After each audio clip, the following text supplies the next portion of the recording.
dear learners, welcome to my online class. In this class, I am going to discuss about tag question. For your better understanding, I am switching in Bangla. প্রিয় শিক্ষার্থী, আজকের এই ক্লাসে আমি tag question নিয়ে আলোচনা করব। আর tag question মূলত 9, 10 এসএসসি এবং অ্যাডমিশন এর জন্য খুবই গুরুত্বপূর্ণ। 9, 10 এসএসসি পরীক্ষায় 5 নম্বরের প্রশ্ন থাকবে ট্যাগ কোশ্চেন এবং যে কোনো ইউনিভার্সিটিতে ট্যাগ কোশ্চেন থাকেই। সো তোমাদের ট্যাগ কোশ্চেনটা অবশ্যই গুরুত্ব সহকারে করতে হবে। তো আমি এক্ষেত্রে তোমাকে কিছু হেল্প করব এবং আশা করি যে ক্লাসটি করার পরে তোমার ট্যাগ কোশ্চেন সম্পর্কে ক্লিয়ার ধারণা জন্মাবে এবং তুমি যদি ভালোভাবে মনোযোগ দিয়ে ক্লাসটি করো এবং বারবার ক্লাসটি নোট করো এবং রিভাইজ দাও, তাহলে আমার মনে হয় ট্যাগ কোশ্চেন 100 আনসার করা সম্ভব। তোমরা যারা এখনো আমার চ্যানেলটি সাবস্ক্রাইব করোনি, নিচে যে সাবস্ক্রাইব বাটন আছে ওখানে সাবস্ক্রাইব করো এবং ডান পাশে বেল আইকন আছে, ওখানে বেল আইকনটি বাজিয়ে দাও যাতে পরবর্তীতে যে কোনো ভিডিও আপলোড করার সাথে তোমাদের কাছে নোটিফিকেশন চলে যায়। তো লেটস গো। প্রিয় শিক্ষার্থী, ট্যাগ কোশ্চেন হলো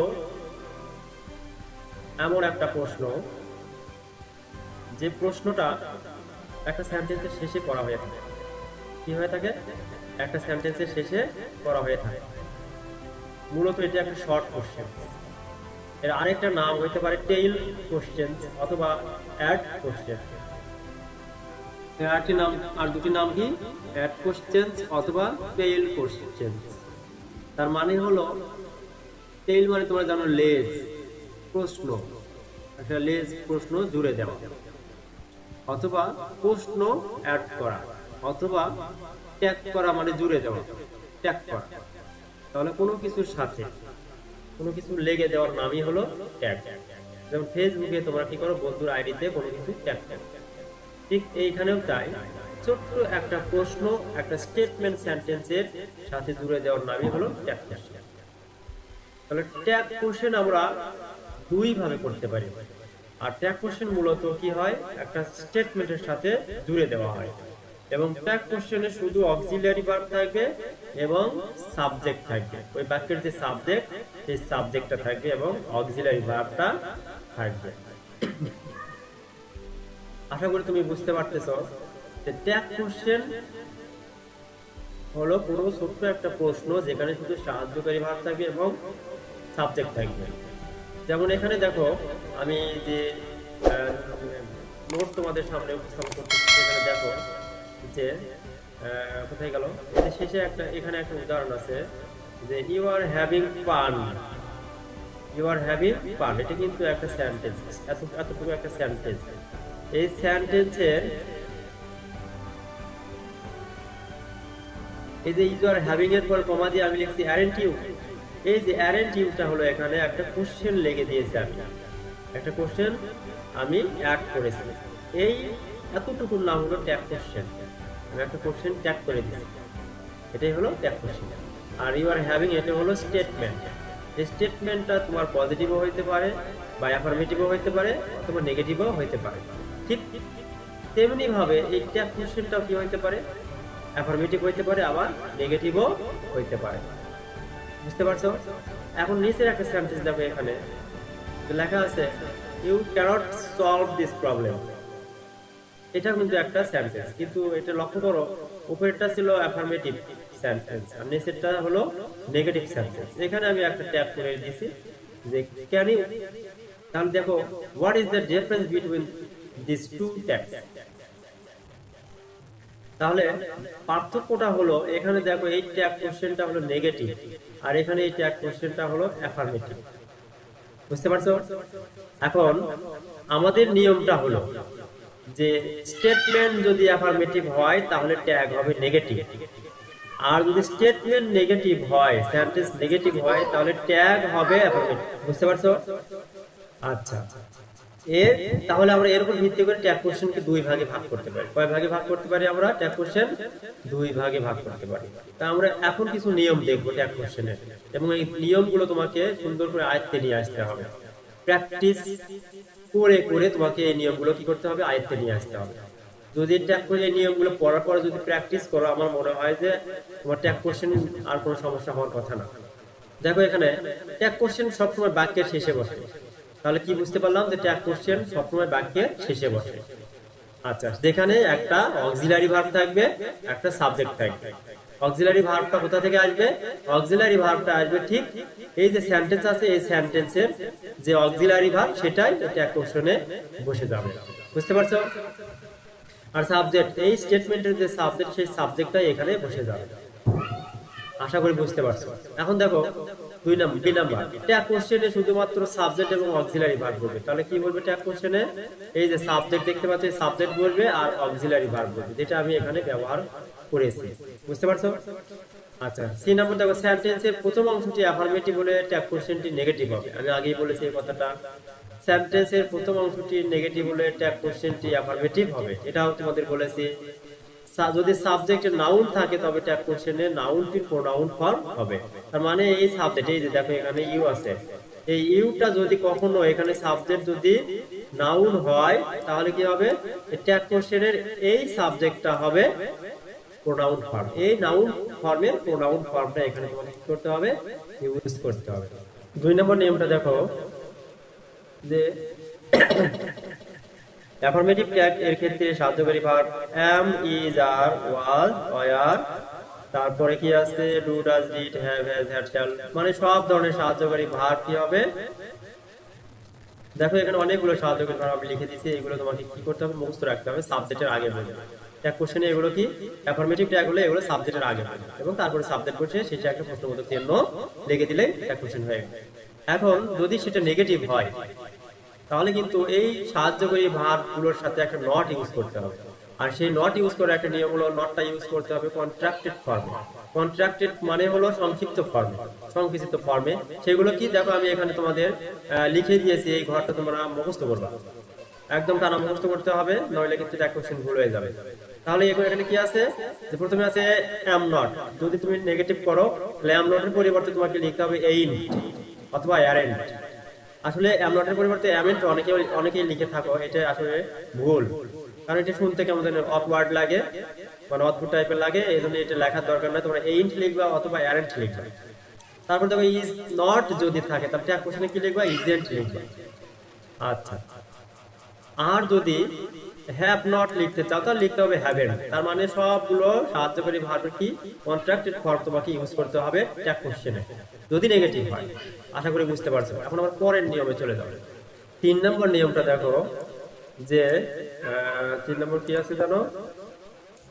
ওকে সরি, 3 নম্বর নিয়মটা আছে যদি স্টেটমেন্টটিতে মেইন ভার্ব থাকে বা সাহায্যকারী ভার্ব না থাকে। এখন এটা হলো মেইন কথা, যদি বাক্যে সাহায্যকারী ভার্ব না থাকে তাহলে তুমি ট্যাগ কোশ্চেন কি দিয়ে করবা? কারণ আমরা জানি ট্যাগ কোশ্চেনে কিন্তু অক্সিলারি ভার্ব এবং সাবজেক্ট ইউজ করতে হয়। যদি অক্সিলারি ভার্ব কোনো ক্রমে না থাকে তখন কি করবা? তখন তোমাকে দেখতে হবে যে মেইন ভার্বটা কোন টেন্সে আছে। আমরা জানি প্রেজেন্ট ইনডিফিনিট অথবা পাস্ট ইনডিফিনিট টেন্সের কোনো সাহায্যকারী ভার্ব থাকে না, তাহলে এই দুইটার একটার মধ্যেই থাকবে। যদি ভার্বের সাথে এস অথবা ইএস থাকে তাহলে বুঝবা যে প্রেজেন্ট ইনডিফিনিট টেন্সে আছে। আর যদি ভার্বের পাস্ট ফর্ম থাকে তাহলে ওটা পাস্ট ইনডিফিনিট টেন্সে আছে। যদি ভার্বটি প্রেজেন্ট ইনডিফিনিট টেন্সে থাকে তাহলে কি করতে হবে? এই যে দেখো এখানে কি কি আছে? ডু অথবা ডাজ ইউজ করবা যদি প্রেজেন্ট ইনডিফিনিট টেন্সে থাকে। আর যদি পাস্ট ইনডিফিনিট টেন্সে ভার্বটা থাকে তাহলে ডিড ইউজ করবা। আশা করি বুঝতে পারছো। উদাহরণটা দেখো, আব্দুল্লাহ স্টাডিজ রেগুলারলি, আব্দুল্লাহ নিয়মিত লেখাপড়া করে। এই সেন্টেন্সের মধ্যে কি কোনো অক্সিলারি ভার্ব নেই, তাই বলে কি ট্যাগ কোশ্চেন হবে না? হবে। এই যে ভার্ব আছে, এই ভার্ব দেখো কোন ফর্মে আছে, পাস্ট ইনডিফিনিট টেন্সে নাকি প্রেজেন্ট ইনডিফিনিট টেন্সে আছে। তাহলে ভার্বের সাথে এস বা ইএস যোগ হলে আবার প্রেজেন্ট ইনডিফিনিট টেন্স। সাবজেক্ট যদি থার্ড পারসন সিঙ্গুলার নাম্বার হয়। তাহলে আমরা জানি subject third person singular number Abdullah, এই জন্য এখানে আব্দুল্লাহর পরিবর্তে আমরা এখানে হি লিখছি, কি লিখছি? হি। এবং স্টাডিজ এর পরিবর্তে আমরা ডাজ নট লিখলাম। ডাজ নট হলে এই কারণে এই সেন্টেন্সটা অ্যাফার্মেটিভ, এই জন্য নেগেটিভ করতে হলো ট্যাগ কোশ্চেনটা। You understand? Next, they draw picture, don't they? Tag question. We enjoyed the game, didn't we? A verb is in past form, so you have to use didn't we. Okay? নেক্সটটা কি 4 নম্বর নিয়মটা দেখো, স্টেটমেন্টের subject যদি everybody, এটা কিন্তু ভালো করে মুখস্থ রাখতে হবে dear students. Everybody, everyone, somebody, someone, anybody, anyone, either, nobody, no one, এইগুলো থাকে, তাহলে এদের পরিবর্তে ট্যাগ কোশ্চেনের সাবজেক্টের জায়গায় তুমি লিখবা দে। বুঝতে পারছো? এবং এইগুলোর মধ্যে যে ওয়ার্ডগুলোর সাথে নো আছে সেই ওয়ার্ডগুলো কিন্তু নেগেটিভ স্টেটমেন্ট গঠন করবে। সো ট্যাগ কোশ্চেনে তুমি কিন্তু সেই ওয়ার্ডগুলোর পরে যে ট্যাগ কোশ্চেন করবে সেই ট্যাগ কোশ্চেনে কিন্তু নো ইউজ, নট ইউজ করা যাবে না, মানে নেগেটিভ ট্যাগ কোশ্চেন হবে না, ট্যাগ কোশ্চেন হবে অ্যাফার্মেটিভ। আশা করি বুঝতে পারছো। উদাহরণ দেখো যে আচ্ছা, এভরিবডি, এভরিবডি লাইক ইউ, এটা কিন্তু everybody like you past indefinite টেন্সের একটা স্টেটমেন্ট। তাহলে ডিডেন্ট দে, এই যে এভরিবডি পরিবর্তে লিখলাম দে, যেহেতু পাস্ট ইনডিফিনিট টেন্স এই জন্য আমি ডিডেন্ট লিখলাম। বুঝতে পারছো? 2 নম্বর সেন্টেন্সটা দেখো, নোবডি আছে, nobody went there, did they, তাহলে এই যে নোবডি পরিবর্তে দে লিখলাম, আর ওয়েন্ট পাস্ট ইনডিফিনিট টেন্সে থাকার কারণে লিখলাম ডিড। You understand? এখন দেখো এখানে নো বডির সাথে নো আছে, এই জন্য আর আমরা কি করলাম না, এখানে ডিডের সাথে নট ইউজ করলাম না। 5 নম্বর নিয়মটা কি আছে ভালো করে লক্ষ্য করো, সামথিং, এভরিথিং, এনিথিং এবং নাথিং, এইগুলো যদি কোনো বাক্যের সাবজেক্ট হয় তাহলে কিন্তু সেই বাক্যটা এইগুলো যদি কোনো বাক্যের সাবজেক্ট হয় তাহলে এদের পরিবর্তে ট্যাগ কোশ্চেনে তোমরা ইট ইউজ করবা। এবং এদের মধ্যে দেখো এই যে নাথিং আছে, এই নাথিংটা কিন্তু নেগেটিভ সেন্টেন্স গঠন করে, সো ট্যাগ কোশ্চেনটা কিন্তু অ্যাফার্মেটিভ হবে। You understand? আচ্ছা, উদাহরণটা লক্ষ্য করো, something, something has happened to you, hasn't it, এখানে সামথিং থাকার কারণে আমরা ইট ইউজ করলাম সাবজেক্টের জায়গায়, এবং হ্যাজ, হ্যাজ যেহেতু এটা নট নাই এর সেন্টেন্সের মধ্যে, তাহলে আমরা হ্যাজন্ট ইউজ করলাম। 2 নম্বর সেন্টেন্সটা দেখো, নাথিং, নাথিং ক্যান হ্যাপেন, এই যে নাথিং নেগেটিভ শব্দ, এজন্য এখানে হলো ইট এবং ক্যান আছে কার্যকরী ভাব ক্যান, নট আর ইউজ করার দরকার নাই। বুঝতে পারছো?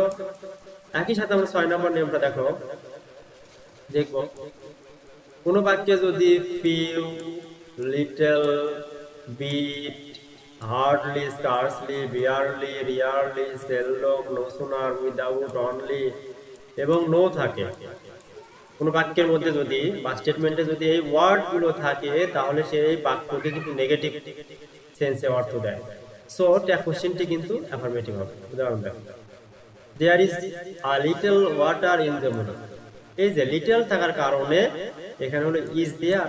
আরেকটা কথা যে ইন্ট্রোডাক্টরি দেয়ার, হেয়ার এবং ইট যদি কোনো বাক্যের সাবজেক্ট হয়, নিয়মটা আছে, তাহলে সেই হেয়ার, দেয়ার এবং ইটটাই ট্যাগ কোশ্চেনের সাবজেক্টের জায়গায় ইউজ করতে হবে। বুঝতে পারছো? এই যে দেয়ারটা ইন্ট্রোডাক্টরি দেয়া, এই জন্য আমি এখানে দেয়ার ইউজ করলাম, এখানে ইজ আছে, ইজ ইউজ করলাম, আর লিটল থাকার কারণে এখানে নট হলো না। Do you understand? ওকে। তারপরে second sentence, few people were absent there, এই যে ফিউ আছে বাক্যের ভিতরে, এখানে লক্ষ্য করে ফিউ আছে, ফিউ থাকার কারণে কিন্তু নেগেটিভ সেন্টেন্স এটা, তাহলে ট্যাগ কোশ্চেনে আর কি হবে না, নট হবে না, শুধু পিপল প্লুরাল, এখানে দে হলো। প্লুরাল, প্লুরাল যদি ব্যক্তি হয় তাও দে হবে, প্লুরাল যদি বস্তু হয় তাও দে হবে ট্যাগ কোশ্চেনের সাবজেক্টের জায়গায়। Do you understand? আর ওয়্যার আছে, ওয়্যার। এখন কথাটা হলো মাঝে মাঝে এই ধরনের সেন্টেন্স থাকে, দেখো মাঝে মাঝে দেখা গেল যে এই যে দে আছে না, এখানে যদি প্রেজেন্ট ইনডিফিনিট টেন্সে থাকে, এখানে এভরিবডি ওয়ান্টস হ্যাপিনেস, সবাই সুখ চায়, তাহলে এই যে ওয়ান্টস আছে এভরিবডির পরে, এভরিবডির পরিবর্তে কিন্তু এখানে দে লিখতে হবে তোমাকে, কিন্তু এখানে কি তখন ডাজ হবে? কারণ ভাবের সাথে এস বা ইয়েস থাকলে আমরা জানি কি হয়, ডাজ হয়, এখানে কি তখন ডাজ হবে না, ডাজ হবে না, এই যে দে আছে এই দে অনুযায়ী এখানে ডু হবে, ডোন্ট দে, এটা কিন্তু মনে রাখবা তোমরা। আচ্ছা, এবার দেখো 7 নম্বর নিয়মটা হলো যে কোনো বাক্যে যদি হেয়ার, দেয়ার, ইট থাকে, এগুলোকে বলে ইন্ট্রোডাক্টরি হেয়ার, দেয়ার অথবা ইট, এগুলো সেন্টেন্সের সূচনা করে দেয়। আমি যে কথাটা কিছুক্ষণ আগে বললাম, যদি থাকে তাহলে সেই সেন্টেন্সে হেয়ার, দেয়ার অথবা ইটটাই ট্যাগ কোশ্চেনের সাবজেক্ট হিসেবে ইউজ করতে হবে। বুঝতে পারছো? আচ্ছা, তারপরে দেখো আরেকটা নিয়ম আছে যে দিস থাকলে অথবা দ্যাট থাকলে কিন্তু কি হবে, এই দুটোর পরিবর্তে লিখবা হলো ইট, এই যে ইট, এবং এদের প্লুরাল কিন্তু দিস অথবা দোস, এগুলো থাকলে কিন্তু দেয়া হবে। বুঝতে পারছো? যেমন উদাহরণ দেখো যে this is a picture, this is a nice picture, এই যে দিস আছে এদের পরিবর্তে আমি কি লিখলাম, ইজন্ট ইট। বুঝতে পারছো? আবার দেখো প্লুরালে যদি this this mangoes are tasty, তাহলে হবে অ্যারেন্ট দে। এই যে দিসের পরিবর্তে আমরা লিখলাম দে, এবং আর এর আর এটা যেহেতু assertive sentence, sorry affirmative sentence, তাহলে অ্যারেন্ট দে।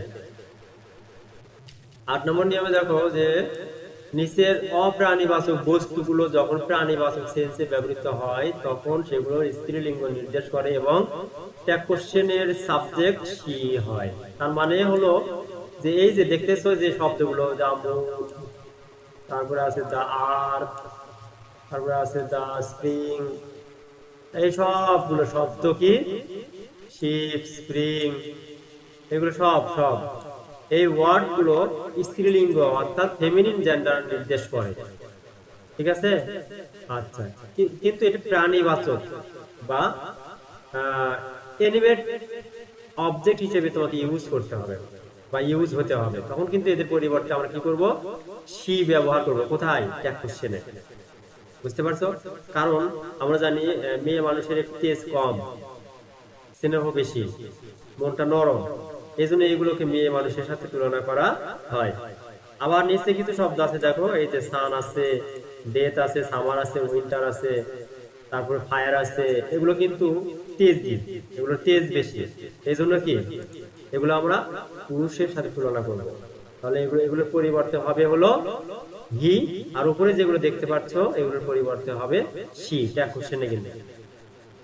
আচ্ছা, উদাহরণ দেখো, the moon has linked behind a cloud hasn't she, এই যে হ্যাজেন্ট শি, কি বসলো এখানে, হ্যাজেন্ট, এই যে শি। আবার দেখো দা সামার, মুন থাকার কারণে শি হলো, আবার সামার থাকার কারণে এখানে কি হলো, হি হলো। You understand? আবার এরকম আরো আছে, কোন রেল গাড়ি টাড়ি হলে যেমন সিল্ক সিটি, তারপরে আরো বিভিন্ন ধরনের রেলগাড়ির নাম আছে না, ইন্টারসিটি গাড়িগুলো আছে, তারপরে জাহাজ আছে, এগুলো কিন্তু এদের পরিবর্তে কি হবে, এদের পরিবর্তে হবে সি। আর এই যে সান, ডে, সামার, উইন্টার, এগুলো পরিবর্তে হবে হি। যেমন এখানে আরো আছে ফায়ার বার্নস, আগুন পোড়ায়, আগুন মানে ছেড়ে দিয়ে পোড়ায় না একবার নিঃশেষ করে দেয়, তাহলে এখানে কি হবে, ফায়ারের পরিবর্তে হি হবে। You understand? 9 নম্বর নিয়মটা দেখো যে কোনো বাক্যে হ্যাভ, হ্যাজ, হ্যাড, এই তিনটা যদি থাকে, হ্যাভ, হ্যাজ, হ্যাড যদি থাকে মূল ভার্ব হিসেবে, এবং শুধু হ্যাঁ, আচ্ছা আমরা জানি কি অক্সিলারি ভার্ব দুই প্রকার, একটা হলো প্রাইমারি অক্সিলারি, একটা মডেল অক্সিলারি। মডেল অক্সিলারির মধ্যে আবার মডেল অক্সিলারিও আছে, পেরিফেরেস্টিক মডেলও আছে। Have, has, had primary auxiliary, am is are primary auxiliary, was আর primary auxiliary, do, does, did, এগুলো প্রাইমারি অক্সিলারি। প্রাইমারি অক্সিলারি গুলো কি হয়, মেইন ভার্ব হিসেবে ব্যবহার হয়, আবার সাহায্যকারী ভার্ব হিসেবেও ব্যবহার হয়। এই ক্ষেত্রে হ্যাভ, হ্যাজ, হ্যাড যদি মেইন ভার্ব হিসেবে ইউজ হয় তাহলে ট্যাগ কোশ্চেনে দুইটা নিয়ম আছে। ব্রিটিশ নিয়ম হলো এগুলোই তুমি ট্যাগ কোশ্চেনের সাহায্যকারী ভার্বের ভার্ব হিসেবে ইউজ করতে পারবা। আর আমেরিকান নিয়ম হলো যেহেতু হ্যাভ অথবা হ্যাজ প্রেজেন্ট ইনডিফিনিট টেন্সে থাকে, এই জন্য তুমি ব্যবহার করতে পারবা ডু অথবা ডাজ, এবং হ্যাডের পরিবর্তে লিখতে পারবা ডিড। যেমন দেখো, you have a nice pen, haven't you, এটা হলো ব্রিটিশ, এটা হলো কি ব্রিটিশ। আবার you have a nice pen, তোমার একটা সুন্দর কলম আছে, এটা আবার এভাবেও লিখতে পারবা। কিভাবে? যে ডন্ট ইউ, দুই ভাবে লেখা যাবে। তাহলে এটা হলো আমেরিকান, এটা হলো ব্রিটিশ, দুটাই পারে। 10 নম্বর নিয়মটা হলো কোন বাক্যে প্রিন্সিপাল ক্লোজ ও সাবঅর্ডিনেট ক্লোজ থাকলে, প্রিন্সিপাল ক্লোজ আর সাবঅর্ডিনেট ক্লোজটা কি, এটা তোমরা ক্লোজ অধ্যায়ে যখন আমি আলোচনা করব তখন বুঝতে পারবা। যে ক্লোজ হলো কোনো বাক্যাংশ বা খণ্ড বাক্য, একটা বড় একটা বাক্যের অংশ হিসেবে ব্যবহৃত হয়। এখানে দুইটা ক্লোজ থাকে, একটা হলো সাবঅর্ডিনেট ক্লোজ আর একটা হলো প্রিন্সিপাল ক্লোজ। তুমি যখন ট্যাগ কোশ্চেন করবে প্রিন্সিপাল ক্লোজের সাবজেক্ট এবং ভার্ব ধরে তোমাকে ট্যাগ কোশ্চেন করতে হবে। সাপোজ হি টোল্ড একটা ক্লোজ, এবং দ্যাট থেকে শুরু করে এই যে মিটিং পর্যন্ত একটা ক্লোজ। এটা হলো প্রিন্সিপাল ক্লোজ আর এটা হলো সাবঅর্ডিনেট ক্লোজ। তাহলে আমরা একটা কোশ্চেন করব হি টোল্ড এই প্রিন্সিপাল ক্লোজ অনুযায়ী। তাহলে এই হি আছে এখানে হি লিখবো, যেহেতু টোল্ড পাস্ট টেন্স তাহলে আমরা লিখবো ডিডেন্ট হি। You understand? নিয়মটা দেখো, কিছু সাবজেক্ট ও অক্সিলারি ভার্ব এর সংক্ষিপ্ত ফর্মুলা দেওয়া হয়। তাহলে হিজ এটা কিন্তু সংক্ষিপ্ত হতে পারে হি ইজ অথবা হি ওয়াজ অথবা হি হ্যাজ এ। আবার দেখো এখানে দেখো যে হি, তার মানে কি হি উডও হইতে পারে হি হ্যাডও হইতে পারে। আচ্ছা, এগুলো দে আর থাকলে বুঝবা দে আর, তাহলে দে আর অথবা দে ওয়ার। উইল, তার উই উইলও হইতে পারে অথবা উই শ্যালও হইতে পারে। লেটস থাকলে কি লেট আস, এটা তো সবাই জানে। আচ্ছা, এখন আমাদের এই দুইটা নিয়ে খেলা যে হি ইজ এর পরে কখন হ্যাজ হবে আর কখন ইজ অথবা ওয়াজ হবে। এখন মনে রাখবা যে ইজ এর পরে যদি ভার্বের সাথে আইএনজি হয়, এই যে আইএনজি, তাহলে মনে করবা যে এটা ইজ অথবা ওয়াজ। যেমন he is going to market, isn't he অথবা ওয়াজেন্ট হি, দুটাই তুমি এখানে ইউজ করতে পারবে। আচ্ছা, কারণ আমরা জানি এটা যদি আমি হ্যাজ ধরতাম তাহলে কিন্তু হ্যাজ এর পরে আমরা জানি ভার্বের 3 নম্বর ফর্ম হয়, এজন্য অবশ্যই এটা হ্যাজ, যেহেতু আইএনজি হয়। আমরা জানি এটা প্রেজেন্ট কন্টিনিউয়াস টেন্স। কন্টিনিউয়াস টেন্সের নিয়মটা হলো am is are অথবা was are প্লাস ভার্বের সাথে আইএনজি, এই নিয়মে পড়ছে। সরি, এখানে কি স্ক্রিনটা দেখা যায়নি। এখানে দেখো যে উদাহরণ দেখো, he is going to market isn't he. এই যে হি ইজ গোয়িং, এখানে ভার্বের সাথে আইএনজি থাকার কারণে কিন্তু এখানে আমরা ইজ ধরেছি। আর যদি এটা ভার্বের 3 নম্বর ফর্ম হতো তাহলে কিন্তু এখানে হ্যাজ ধরতাম, যেমন এই দ্বিতীয় সেন্টেন্সে দেখো। কারণ আমরা জানি হ্যাভ অথবা হ্যাজ এর পরে 3 নম্বর ফর্ম হয়, আর am is R was are এর পরে ভার্বের সাথে আইএনজি হয়, সেই নিয়মটা এখানে ফলো করব। আর হিট আমরা জানি কখন উড হবে আর কখন হ্যাড হবে। যদি এটার পরে এই যে হিট এর পরে ভার্বের প্রেজেন্ট ফর্ম থাকে তাহলে হবে উড, তাহলে হি উড ওয়ার্ক। আর যদি ভার্বের 3 নম্বর ফর্ম থাকে যেমন এখানে আছে, তাহলে মনে করবা হ্যাড, আমরা জানি হ্যাড প্লাস ভি3 আর উড প্লাস ভি1। ক্লিয়ার? তাহলে উডেন্ট হি অথবা হ্যাডেন্ট। ক্লিয়ার?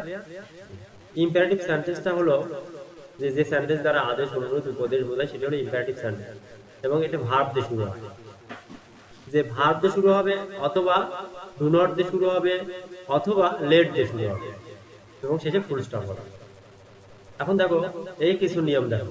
ইম্পারেটিভ স্টেটমেন্টের সাবজেক্টের প্রথমে যদি লেটস অথবা লেটাস থাকে তাহলে চোখ বন্ধ করে ট্যাগ কোশ্চেন হবে শ্যাল উই।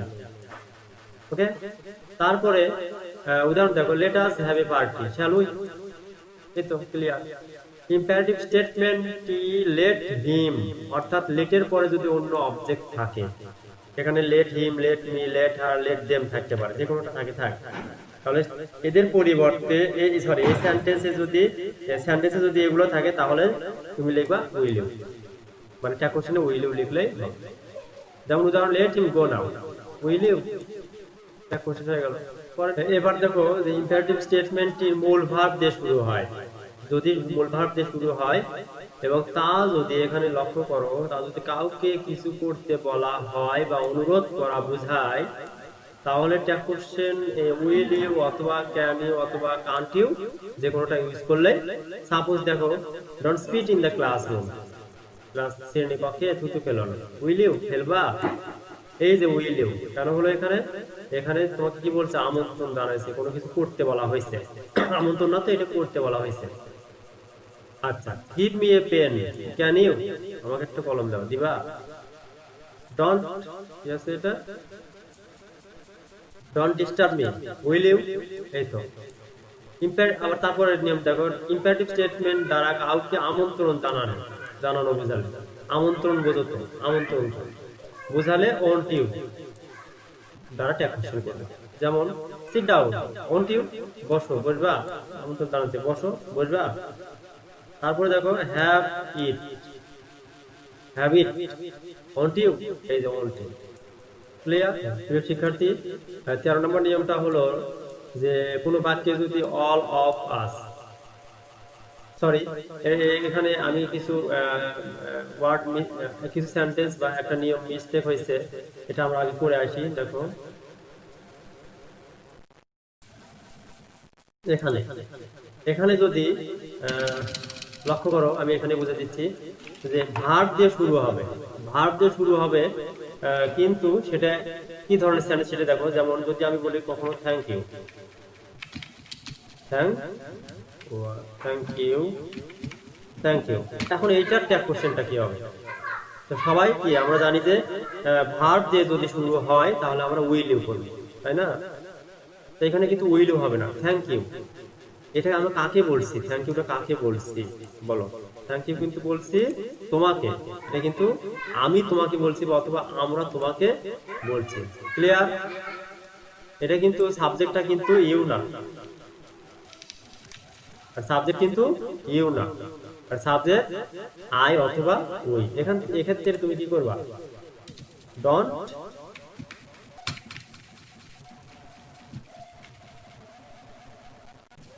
ডন্ট আই অথবা উই, ডন্ট আই অথবা উই। এটা কিন্তু এভাবে তোমাকে কি করতে হবে? ট্যাগ কোশ্চেন করে দিতে হবে যে যদি থ্যাংক ইউ থাকে, উইশ ইউ থাকে, মানে ইউ যদি অবজেক্টের জায়গা থাকে তাহলে কিন্তু এটা অ্যাসার্টিভ সেন্টেন্স, এটা ইম্পারেটিভ সেন্টেন্স না। এটা তোমাকে কিন্তু মনে রাখতে হবে। আরো যে ব্যতিক্রম নিয়ম আছে এগুলো নিয়ে আমি আগামী ক্লাসে হাজির হব, এটা মনে রাখবে। 13 নম্বর নিয়মটা হলো all of us, some of us, তারপরে হলো every of us, sorry every of us, তার মোস্ট অফ আস। মানে অফের পরে যদি আস থাকে তাহলে ট্যাগ কোশ্চেন করার সময় ট্যাগ কোশ্চেনের সাবজেক্ট হিসেবে উই ইউজ করতে হবে এখানে। যেমন all of us went to market, didn't we? বুঝতে পারছো? এবার তারপরে আমরা দেখো all of them, some of them, মানে অফের পরে যদি এরকম সেন্টেন্সে দেম থাকে তাহলে দেমের পরিবর্তে আমরা ট্যাগ কোশ্চেনে দে ইউজ করব। ক্লিয়ার? আর এগুলোর পরে যদি ইউ থাকে তাহলে ট্যাগ কোশ্চেনে কি করব? ইউ ইউজ করব। আশা করি বুঝতে পারছো। এবার পরের নিয়মটা দেখো। স্টেটমেন্ট বাক্যটির সাবজেক্ট অ্যাডজেক্টিভ হলে এবং তার আগে দি বসলে তা জাতি বোঝায়। মানে স্টেটমেন্ট বাক্যটি যদি অ্যাডজেক্টিভ দিয়ে শুরু হবে এবং তার আগে যদি দি থাকে তাহলে এটা কিন্তু প্লুরাল কমন নাউনে রূপান্তর হয়ে যায় এবং এদের পরিবর্তে দে হবে। তারপরে অক্সিলারি ভার্ব বসায় তুমি কি করবা? ট্যাগ কোশ্চেন করবা। আশা করি বুঝতে পারছো। এখন তুমি যে কাজটা করবা, এই নিয়মগুলো বারবার চর্চা করবা। চর্চা করার পরে মানে প্র্যাকটিস করবা। তোমার তো প্র্যাকটিস বই আছে, সেখান থেকে প্র্যাকটিস করবা। করার পরে সেগুলো বইয়ের সাথে উত্তরের সাথে মিলায়ে দেখবা যে ঠিক আছে কিনা। আশা করি এভাবে যদি কিছুদিন প্র্যাকটিস করো তাহলে ট্যাগ কোশ্চেন একদম পানির মতো হয়ে যাবে এবং পাশে পাস পাবা। যারা অ্যাডমিশন দিতে যাচ্ছ তারা কিন্তু 100-100 আনসার করতে পারবে নির্ভুল ভাবে। প্রিয় শিক্ষার্থী, আমি ট্যাগ কোশ্চেনের উপরে আরেকটা কোশ্চেন সলভিং ক্লাস নেব। আজ এই পর্যন্ত বিদায় নিচ্ছি।